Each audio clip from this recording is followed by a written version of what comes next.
Welcome to the next episode of Your Charisma Coach. It's finally here. Today is a special episode where we're both wearing hats, but let's move on from that. Today I've got with me special guest Johnny Dupre. Johnny is a master trainer of Your Charisma Coach and he's also a master of the mind. Johnny is an expert on breaking down thought processes and really helping our clients out with the inner workings of their mind so they can get their head in the right place when they're having a conversation.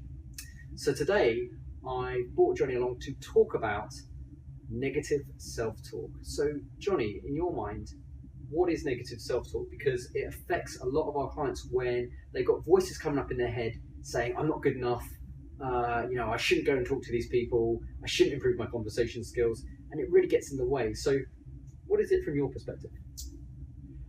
First of all, thank you for inviting me. It's awesome to get to spend time with you and get to talk to your viewers and your customers. It's awesome. When it comes to negative self-talk for me, self-talk really is a useful mechanism that we as human beings have developed inside of us in order to utilize both of our minds to resolve problems. So oftentimes we want to bounce ideas off of different aspects or different experiences we've had in our own lives. So self-talk is literally just us talking to ourselves in our own minds. Now, negative self-talk is when we actually come upon this self-talk in a way that's like demeaning or demoralizing or belittling to ourselves. And most of the time, that negative self-talk is there as a result of a previous past experience or something that's occurred to us in our lives. Okay.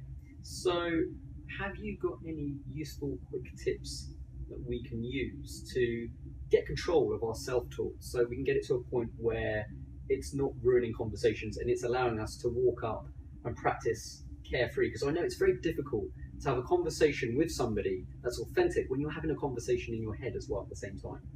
Absolutely.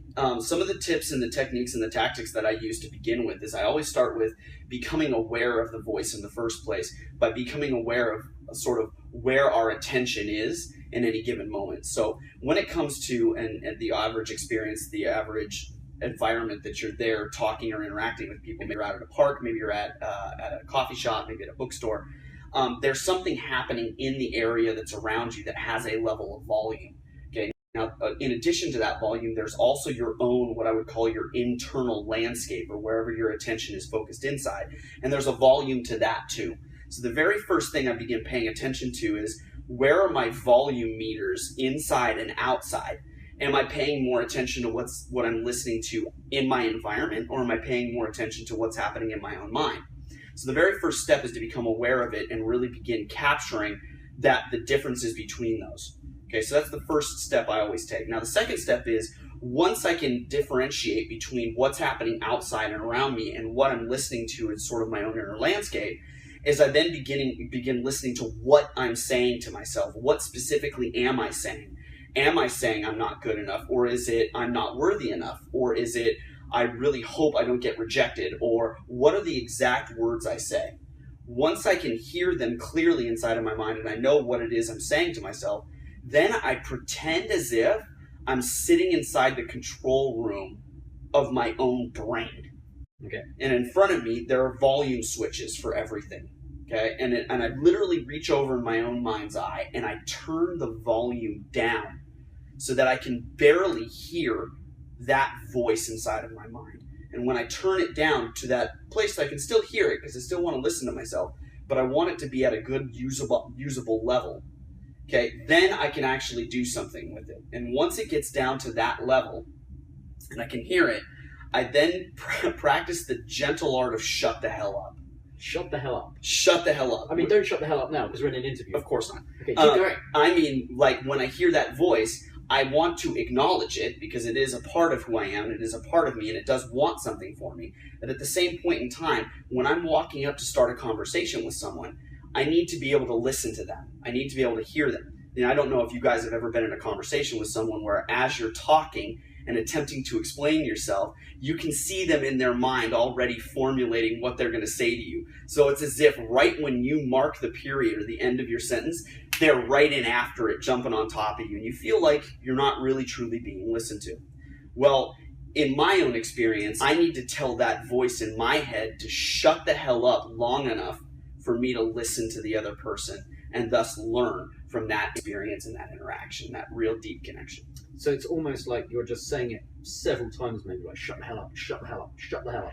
And in fact, I play it on almost repeat in my head. So if that voice is there, I will play shut the hell up in my head on repeat. And every time it repeats, I have the shut the hell up get a little louder every time. Okay, with you. Until the shut the hell up is actually louder than what the voice is saying to me. And then all of a sudden it shuts up and I'm there present with whoever I'm interacting with. Thank you. Now, we're just scratching the surface with the dealings of the little voice in the head, the little monkey chatterbox, because there are instances when that voice can become very useful, for instance, in business and problem solving and aspects like this. So this tool is really just to help you get started, to begin controlling that voice. Absolutely. There are a heck of a lot more tactics left to be taught. I look forward to it. Cool. Thank you for joining us, Johnny, and I'll see you on the next episode of Your Charisma Coach. Speak to you soon. Through your awareness, and the very first thing to focus on is your awareness to your breathing. Now, there's a very good chance you've been breathing your whole life, so I'm pretty sure you know how to do that. But I just want to share several principles with you that will improve how you're breathing right now.